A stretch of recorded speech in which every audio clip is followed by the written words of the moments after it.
नादिर शाह का आक्रमण। नादिर शाह का आक्रमण एक ऐसे समय में हुआ जब मुग़ल साम्राज्य अपने पतन की ओर अग्रसर था।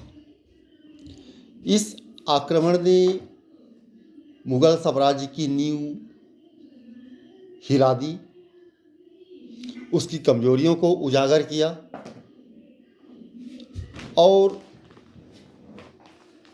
उसके खोखलापन को उजागर किया और इससे मुग़ल साम्राज्य का पतन उत्तरोत्तर होता गया। उसके पतन को निरंतरता मिली। नादिर शाह के आक्रमण के समय मोहम्मद शाह ने अन्य सूबेदारों तथा सरदारों की ही भांति मराठों को भी आमंत्रित किया, किंतु इस समय उनकी फौजें वसीन अभियान में व्यस्त थीं, अतः वे उत्तर की ओर कूच न कर सके।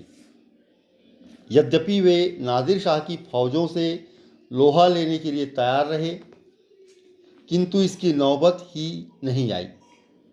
नादिर शाह के जाने के पश्चात पादशाह ने तो मराठों के साथ हुई सभी पुरानी संधियों को मान्यता देने के लिए अनुमति दी, किंतु निज़ाम ने चतुराई से दुराहा सराय तथा अन्य समझौतों को अनसुना कर दिया।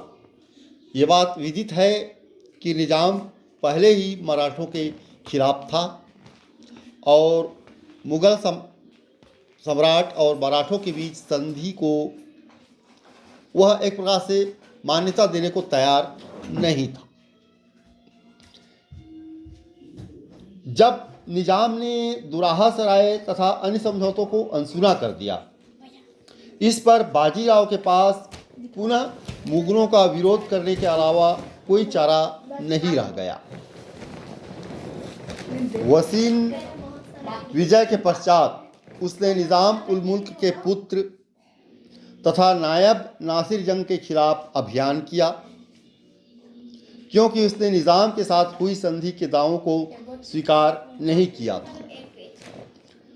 7 मार्च 1740 को नासिर जंग को मूंगी पैठन की संधि के लिए विवश होना पड़ा। दोनों ही पक्षों ने एक दूसरे के अधिकृत प्रदेश पर अधिकार न करने व शांति का बर्ताव करने का वादा किया।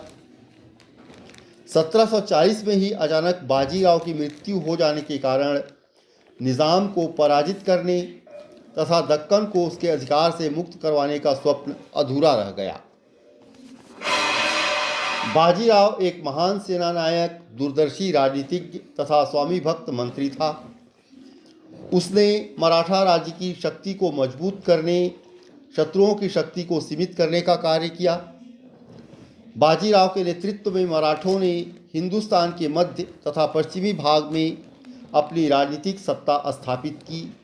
बाजीराव एक सशक्त मराठा राज्य की स्थापना, सामंती दुर्बलताओं से विमुक्त केंद्रीकृत शासन तथा प्रभावशाली तोपखाने की स्थापना नहीं कर पाया, जिसका कारण तत्कालीन परिस्थितियां थीं।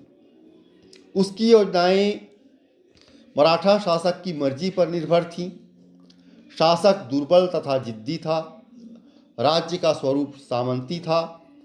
सरदार और मंत्री वंशानुगत थे। मराठा राज्य वंशानुगत शासकों का ढीला ढाला संघ था। मोकासा पूरा न करने की पद्धति से सरंजाम अधिग्राही और भी अधिक शक्तिशाली हो गए थे। आर्थिक दृष्टि से भी शाहू की सरकार सुव्यवस्थित नहीं थी। सेना अपने द्वारा की गई वसूली तथा लूट खसोट पर ही निर्भर थी।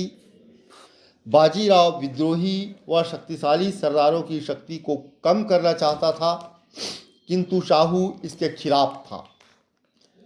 नीति निर्धारण तथा प्रशासनिक संगठन में भी पेशवा को पूर्ण स्वतंत्रता प्राप्त नहीं थी, किंतु इसके बावजूद मराठों के राजनीतिक प्रसार तथा प्रतिष्ठा वृद्धि दोनों ही दृष्टियों से बाजीराव ने महानतम सफलताएं प्राप्त की। यह बाजीराव की अपनी खुद की चतुराई थी। उसकी कूटनीतिक रणनीतिक सफलता थी कि वह मराठा साम्राज्य को इतना विस्तार दे सका। शासक भले ही दुर्बल था, लेकिन बाजीराव सुयोग्य से भी सुयोग्यतम प्रशासक था, एक वीर सेनानी था, और यह बाजीराव की अपनी निजी सफलता थी।